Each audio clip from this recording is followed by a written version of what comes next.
같이 찬양하심으로 월요 말씀 묵상을 시작하시겠습니다. 찬송가 357장 주 믿는 사람 일어나 함께 찬양드리겠습니다.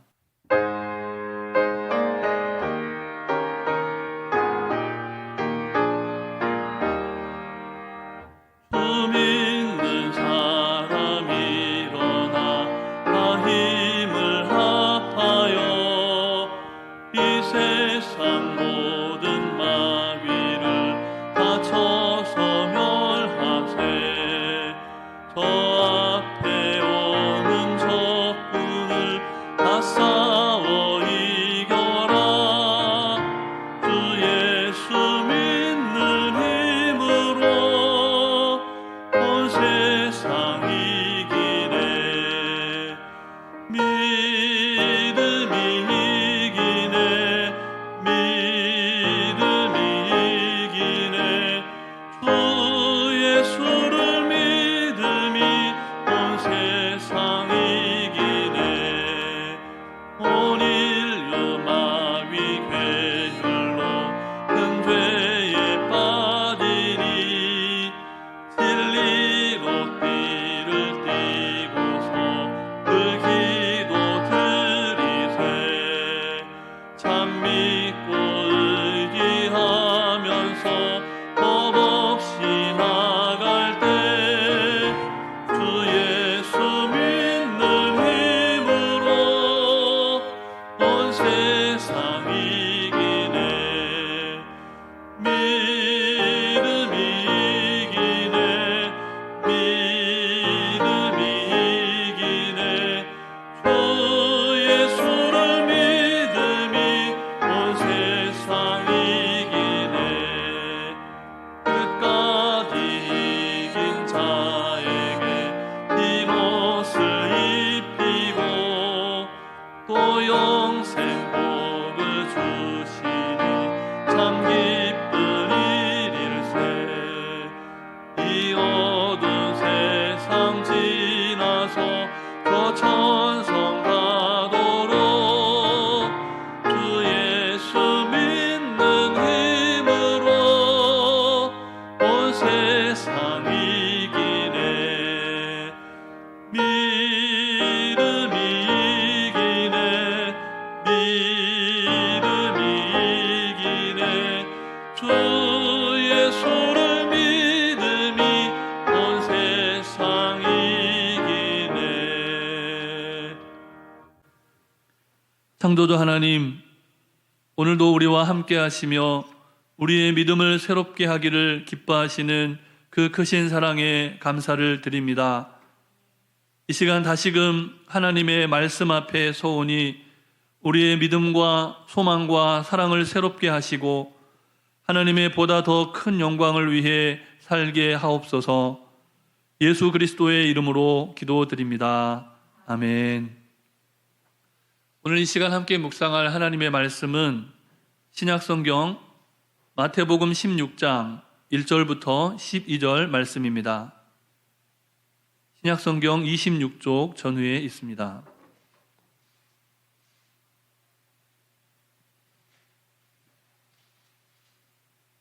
(16장) 1절부터 12절 말씀을 한 절씩 교독하시고 마지막 절은 함께 읽겠습니다.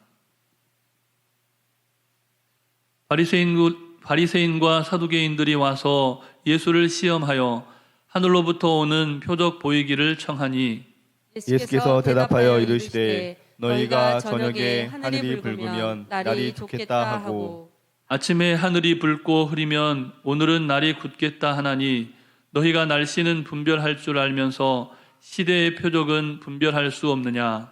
악하고 음란한 세대가 표적을 구하나 요나의 표적밖에는 보여줄 표적이 없느니라 하시고 그들을 떠나가시니라.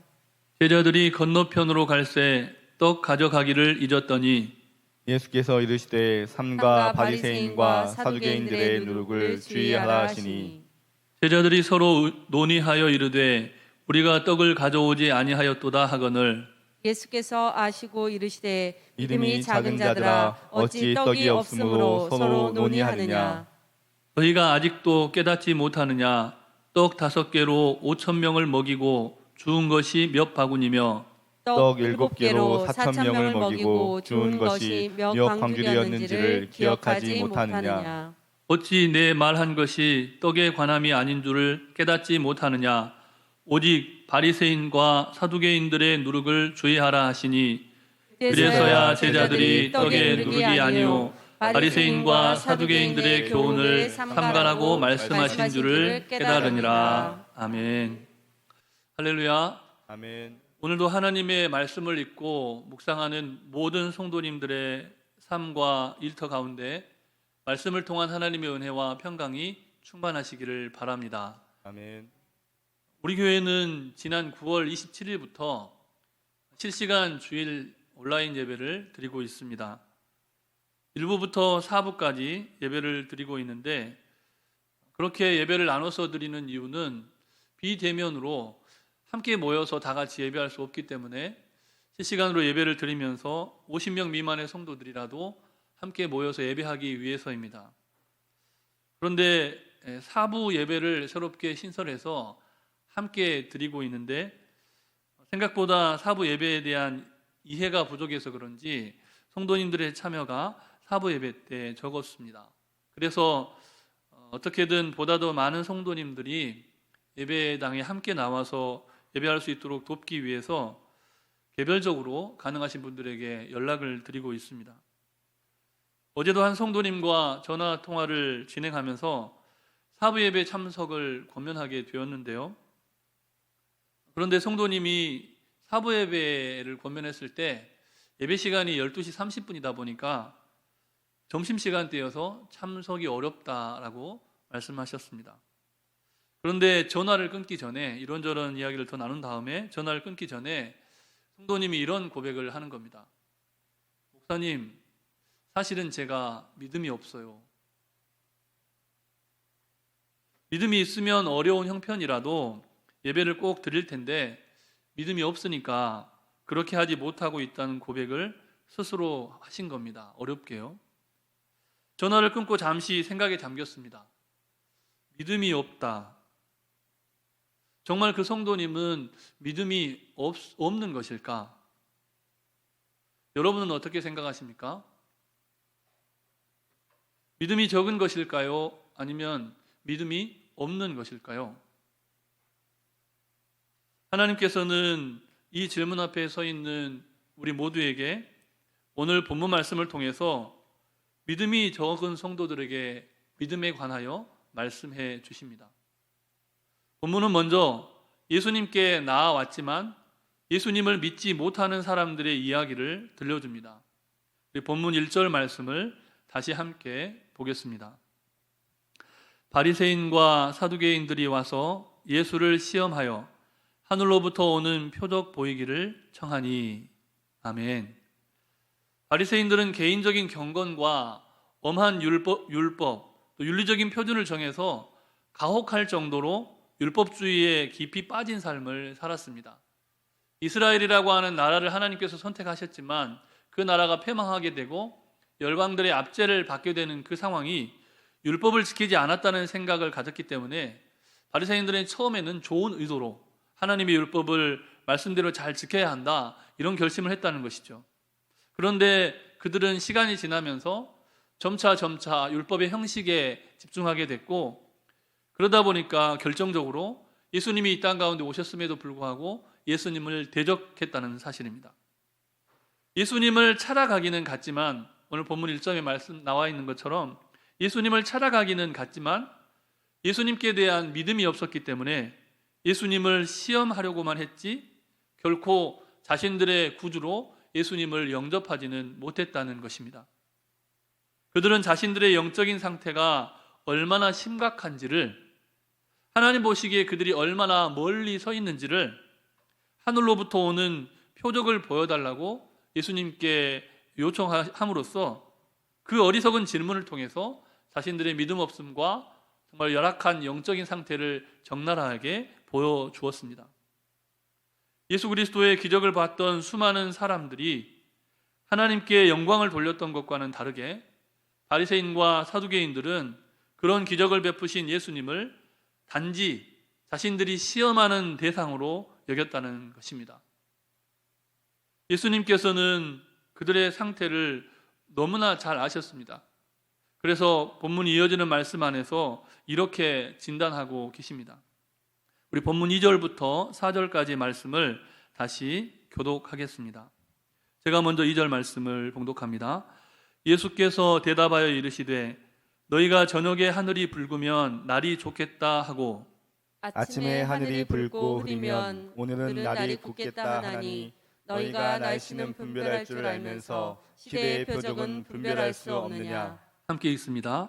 악하고 음란한 세대가 표적을 구하나 요나의 표적밖에는 보여줄 표적이 없느니라 하시고 그들을 떠나가시니라. 아멘. 예수님은 그들을 악하고 음란한 세대 이렇게 규정하십니다.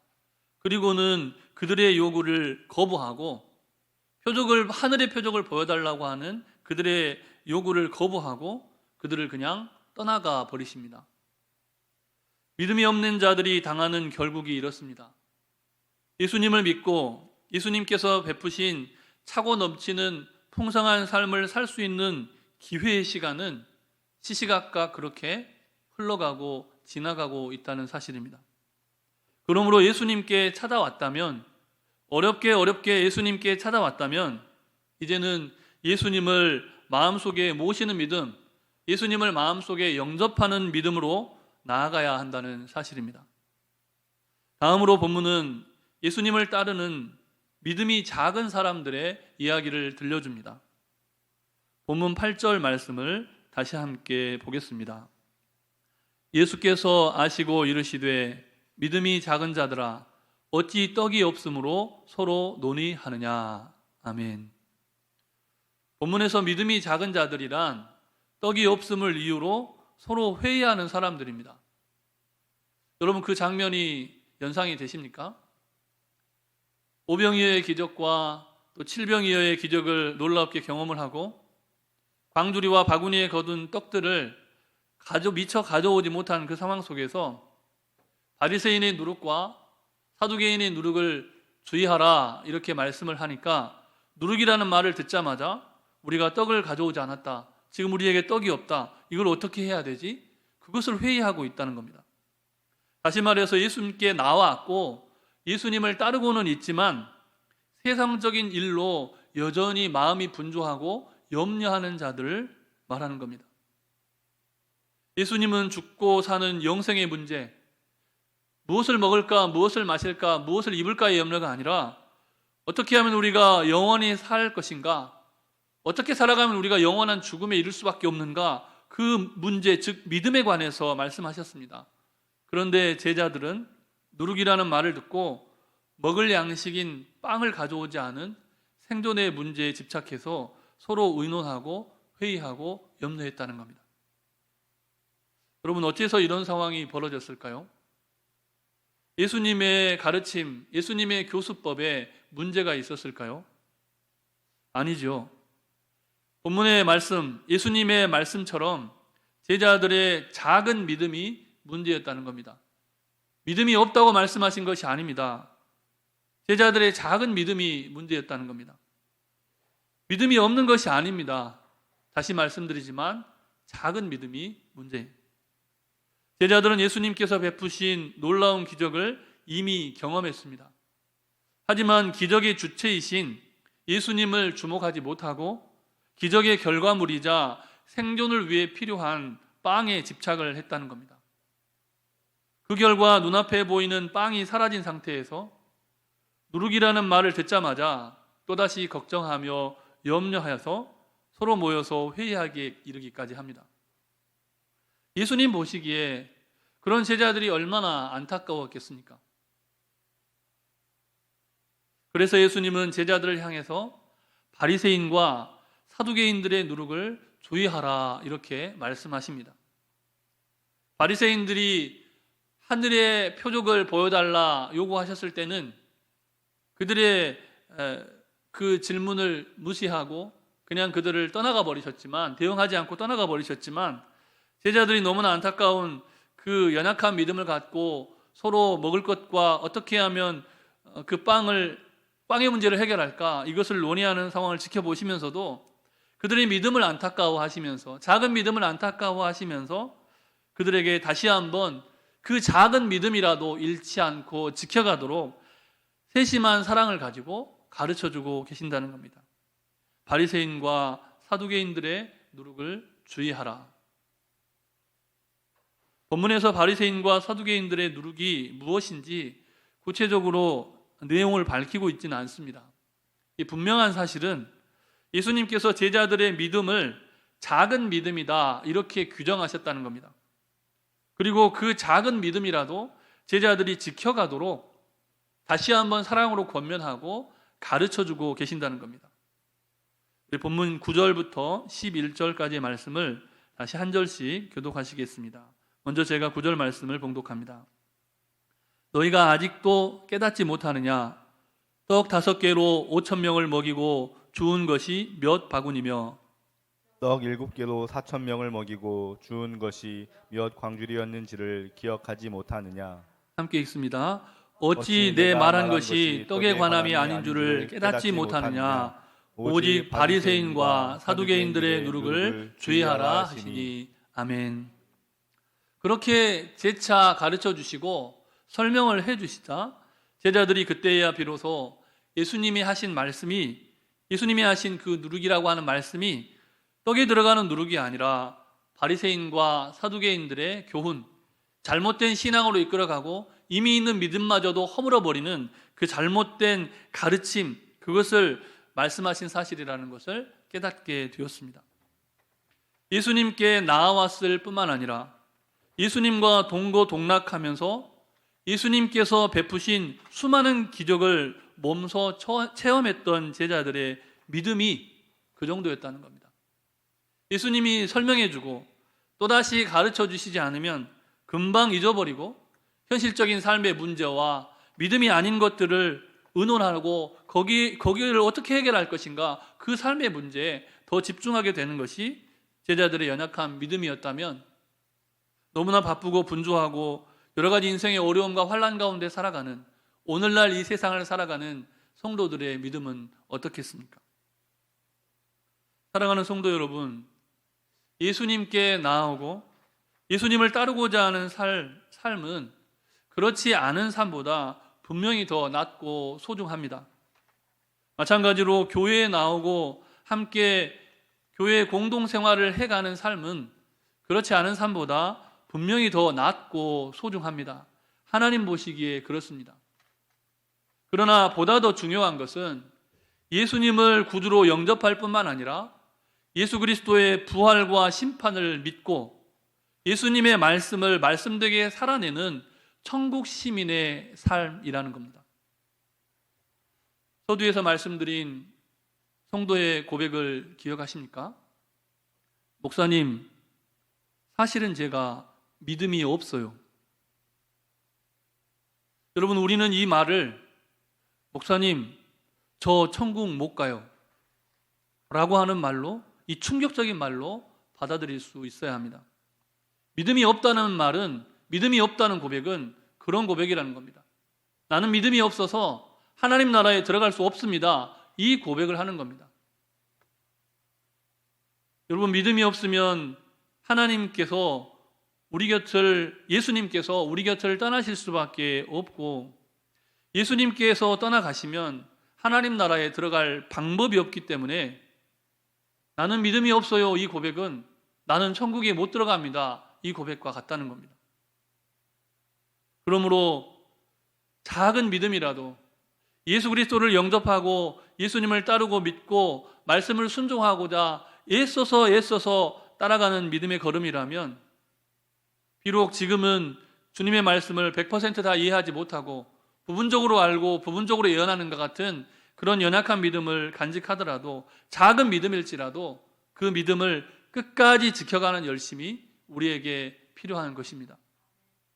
비록 바리새인처럼 철저히 구별된 신앙을, 철저히 구별된 삶을 살지 못한다고 하더라도, 또 사두개인들처럼 많은 말씀에 관한 지식, 또 세상 속에서도 권세를 지닌 그런 권세는 없다고 하더라도 예수님을 구주로 모시고 그 말씀에 순종하는 순결한 신앙을 지켜가는 복된 인생들이 되시기를 바랍니다.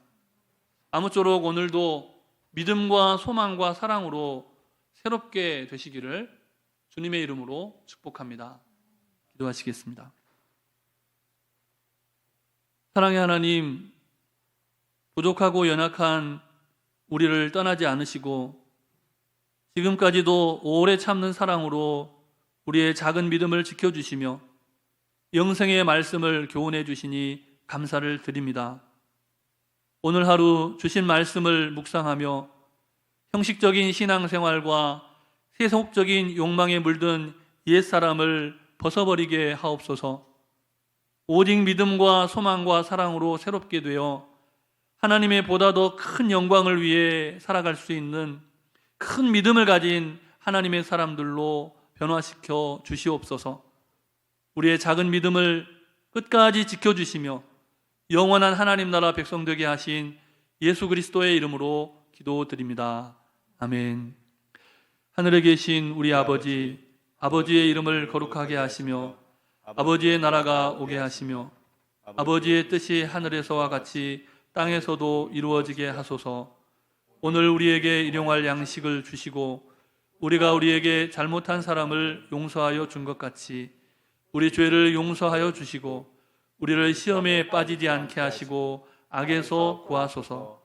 나라와 권능과 영광이 영원히 아버지의 것입니다. 아멘.